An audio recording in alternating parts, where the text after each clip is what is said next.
Universe, a vast expanse of space and time. इसमें कई ऐसी मिस्ट्रीज हैं जो सदियों से ह्यूमैनिटी को अपनी तरफ अट्रैक्ट करती आ रही है। Come and join me in this journey which name journey through the Cosmos. Big bang. How was our universe created?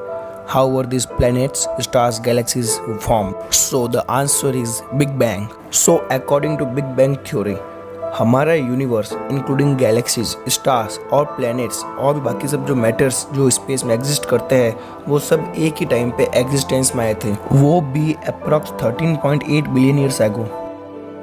और आज से 13.8 बिलियन ईयर्स एगो हमारा पूरा यूनिवर्स एक बॉल में कैप्चर था जिसमें इन्फिनिट डेंसिटी और इंटेंस हीट थी, और वो बॉल टाइप स्ट्रक्चर धीरे धीरे साइज में बड़ा होता गया और एक टाइम आने पर ब्लास्ट हो गया। और फिर उस ब्लास्ट के चलते उस बॉल टाइप स्ट्रक्चर से सारे मैटर्स बाहर निकल गए विद वेरी हाई फोर्स, और फिर ये सब मैटर्स फैल गए और बन गया यूनिवर्स। और बड़े मैटर्स टूट कर छोटे छोटे टुकड़ों में डिवाइड हो गए और बन गए stars and planets. Galaxies. Galaxies are huge spans of gas, dust, dark matter and from a million to trillions of stars in it. Everything in a galaxy is bound by gravity. Her Galaxy में हमारे सूर्य की तरह काफ़ी सारे stars होते हैं, और हर सूर्य का अपना एक खुद का सोलर सिस्टम होता है जिसमें सारे प्लैनेट्स उसके अराउंड रिवॉल्व करते हैं। और इसी तरह हर गैलेक्सी में थाउजेंड्स ऑफ सोलर सिस्टम्स होते हैं। और ऐसे ही यूनिवर्स में इन्फिनिट गैलेक्सीज हैं, इसमें से हमारी गैलेक्सी का नाम है मिल्की वे गैलेक्सी। और नासा के एक डेटा के अकॉर्डिंग हमारे मिल्की वे गैलेक्सी में 3916 सोलर सिस्टम्स हैं। मीन्स हमारी मिल्की वे गैलेक्सी में 3916 ऐसे स्टार्स हैं जिनके अराउंड प्लैनेट्स रिवॉल्व करते हैं। हमारी गैलेक्सी के जस्ट पास में जो गैलेक्सी है वो भी हमसे 2.5 मिलियन लाइट ईयर्स दूर है, जिसका नाम है Andromeda Galaxy. Planets and exoplanets. Planets वो हुआ करते हैं जो किसी स्टार के अराउंड रिवॉल्व करते हैं, जहाँ लाइफ पॉसिबल होने की एक्सपेक्टेशन होती है। कुछ प्लैनेट्स मिलकर एक स्टार के अराउंड जब रिवॉल्व करते हैं तो उसे सोलर सिस्टम कहते हैं।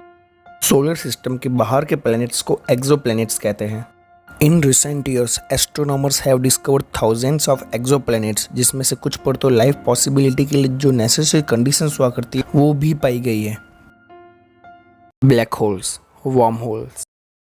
एक ब्लैक होल तब बनता है जब दो बड़े स्टार्स आपस में कोलाइड हो जाते हैं, और उन दोनों की कॉलिजन से जो एक्सप्लोजन होता है उसको बोलते हैं सुपरनोवा एक्सप्लोजन।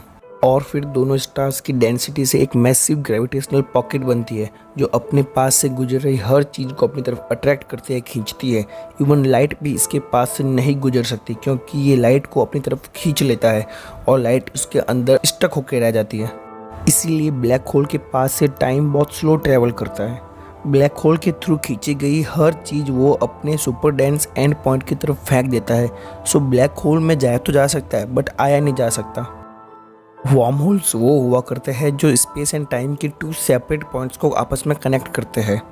ऐसा आपको ये समझ में नहीं आएगा। Let's take an example.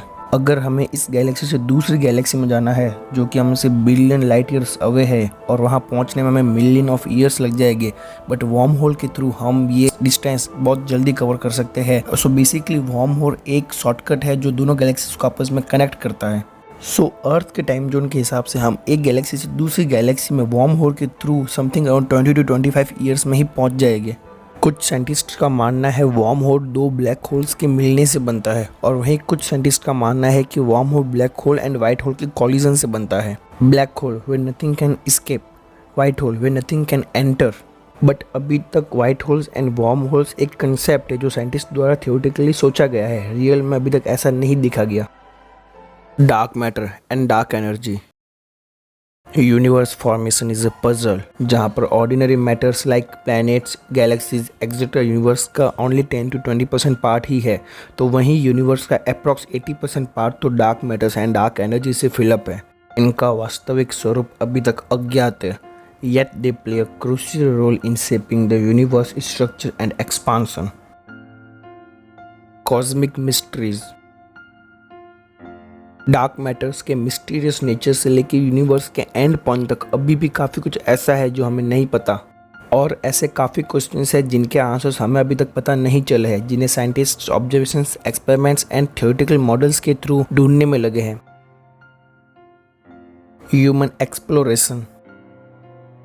जैसे जैसे यूनिवर्स के बारे में हमारी नॉलेज बढ़ती है, वैसे वैसे इसे एक्सप्लोर करने की हमारी जो इच्छा है वो भी बढ़ती रहती है।